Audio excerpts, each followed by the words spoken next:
Baik, halo teman-teman. Assalamualaikum warahmatullahi wabarakatuh. Selamat datang kembali di channelku. Dan hari ini adalah hari Rabu, tanggal 1 September 2021. Ya, kalian pasti sudah bisa tebak ini di mana kalau kalian sering nonton videoku. Dan jawabannya adalah ini di JPL 1 antara stasiun Kalisat dan stasiun Udoombo. Dan juga kalian bisa lihat di atas sana itu terdapat bekas jalur rel yang mengarah ke Panarukan atau dari stasiun Kalisat menuju Panarukan, yang saat ini jalurnya sudah nonaktif. Nah, jadi pada topik pembahasan di video kali ini aku mau membahas bagaimana jika jalur yang ada di atas itu aktif atau jalur Kalisat Panarukan ini aktif. Kita berandai-andai aja apabila jalur tersebut aktif, teman-teman ya.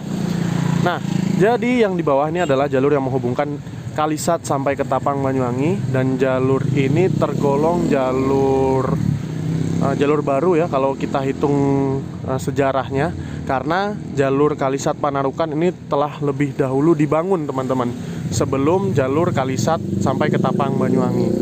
Dan jalur dari Kalisat ke arah ke Tapang Banyuwangi ini itu memulai kilometernya dari angka 0 lagi ya, tepatnya dari percabangan yang ada di sebelah sana. Nah, di sana itu letaknya stasiun Kalisat tuh ke arah sana ya, teman-teman ya. Itu, dan titik percabangannya, titik lokasi percabangannya itu ada di sana. Gitu ya. Oke. Ini mau ada kereta. Kita lihat terlebih dahulu aja kereta api Probowangi yang akan melintas di sini. Ya, pintu perlintasannya sudah ditutup. Ini adalah JPL 1. Nah, kenapa ini adalah JPL 1? Ya, karena itu tadi, titik kilometernya dari Kalisat ke arah ke Tapang Banyuwangi itu dimulai dari 0 lagi. Sehingga otomatis untuk nomor perlintasan dan juga nomor jembatan atau BH, ya BH bukan, ya kalian jangan pikirannya jangan yang lain ya. BH jembatan itu nomornya mulai dari angka 0 lagi, kecuali yang di atas sana. Kalau yang di atas sana terus mengikuti kilometer yang sudah ada. Kalau tidak salah pintu perlintasan sebelum stasiun Kalisat ini kalau tidak salah JPL 183. Berarti kalau mengarah ke Panarukan itu JPL-nya ya berarti 184, 185, 186, 187, 188, 189, 190 dan seterusnya. Seperti itu, teman-teman. Begitu juga kilometernya ya. Semoga kalian paham lah ya. Nah, oke. Jadi kita akan lihat terlebih dahulu kereta api Probowangi yang akan melintas ini, teman-teman. Setelah itu kita lanjut bahas lagi bagaimana jika jalur yang di atas itu aktif kembali. Oke?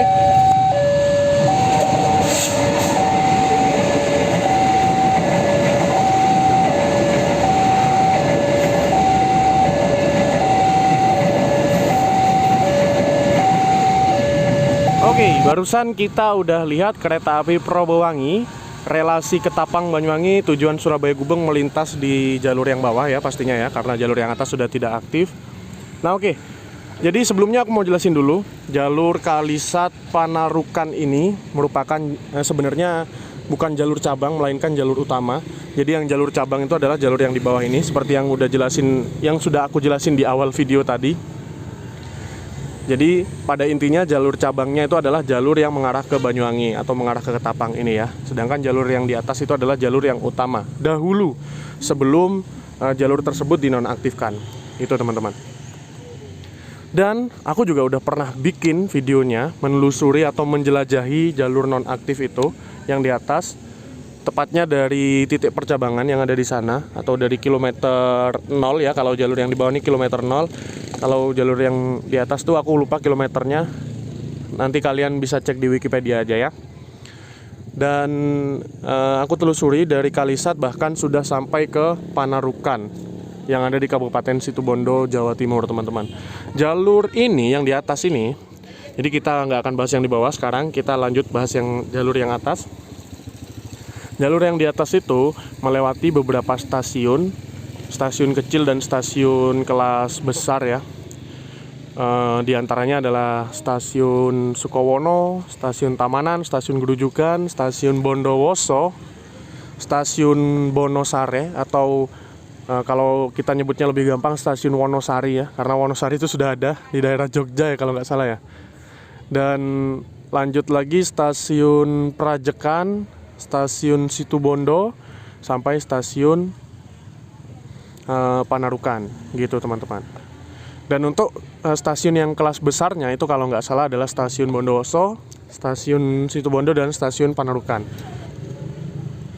Dan sejarahnya jalur Kalisat Panarukan ini itu ditutup pada tanggal 20 Desember 2004 kalau nggak salah teman-teman. Kalau salah nanti dikoreksi ya.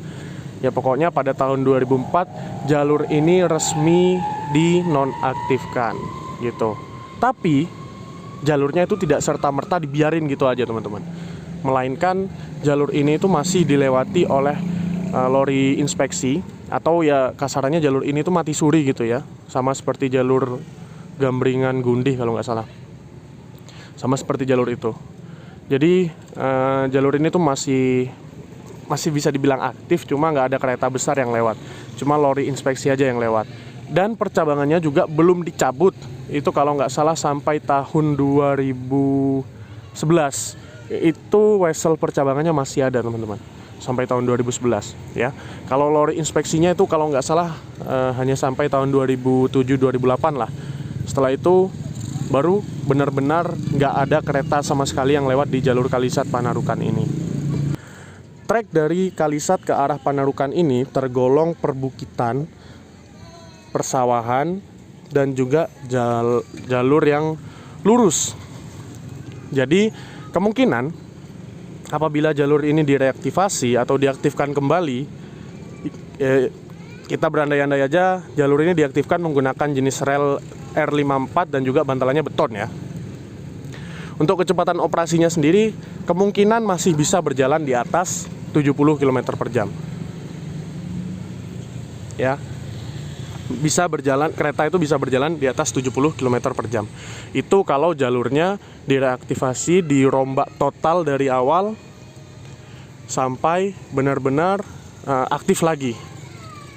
Istilahnya sama seperti jalur yang di bawah inilah ya. Sama seperti itu.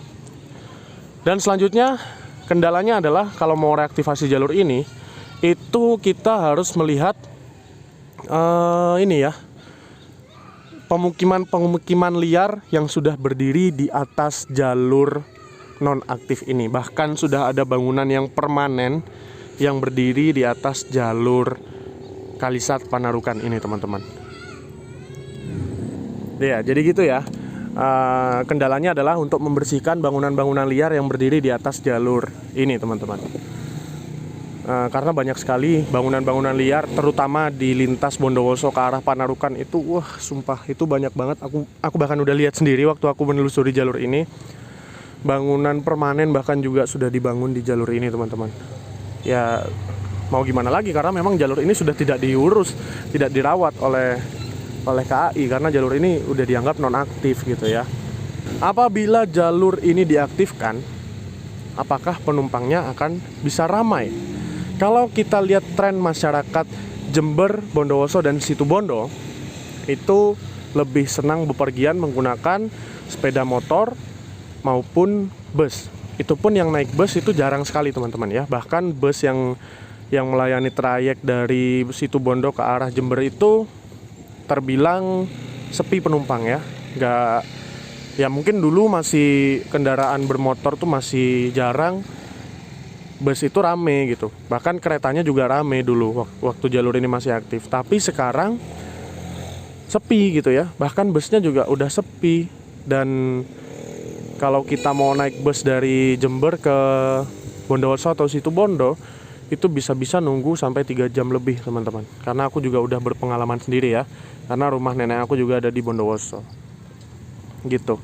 Dan kalau kita bandingkan dengan kereta api, apabila jalur ini nanti diaktifkan, apakah penumpangnya itu bakal bisa rame? Ya belum tentu. Belum tentu juga, meskipun pelayanan dari PT KAI sendiri itu sudah sangat-sangat memuaskan untuk kelas ekonomi teman-teman. Itu udah di atas rata-rata banget, melampaui bus yang melayani trayek dari Jember ke Situbondo ya. KA ekonomi sekarang udah beda, udah nggak kayak KAI ekonomi yang dulu teman-teman. Gitu. Meskipun pelayanan dari KAI itu sudah benar-benar memuaskan, ya belum tentu juga keretanya bakal ramai. Belum lagi harga tiket yang dijual oleh KAI. Apakah keretanya akan mendapat subsidi dari pemerintah atau tidak? Nah, itu dia yang jadi permasalahannya teman-teman ya. Karena kalau kereta api tidak mendapatkan subsidi dari pemerintah, biasanya tiketnya itu tergolong mahal. Kita ambil contoh kereta api lokal Pandanwangi yang melayani trayek dari Jember ke Banyuwangi atau ke Tapang. Itu kalau subsidinya dicabut atau tidak mendapatkan subsidi dari pemerintah, harga tiketnya ada di kisaran 30 sampai 40 ribu rupiah.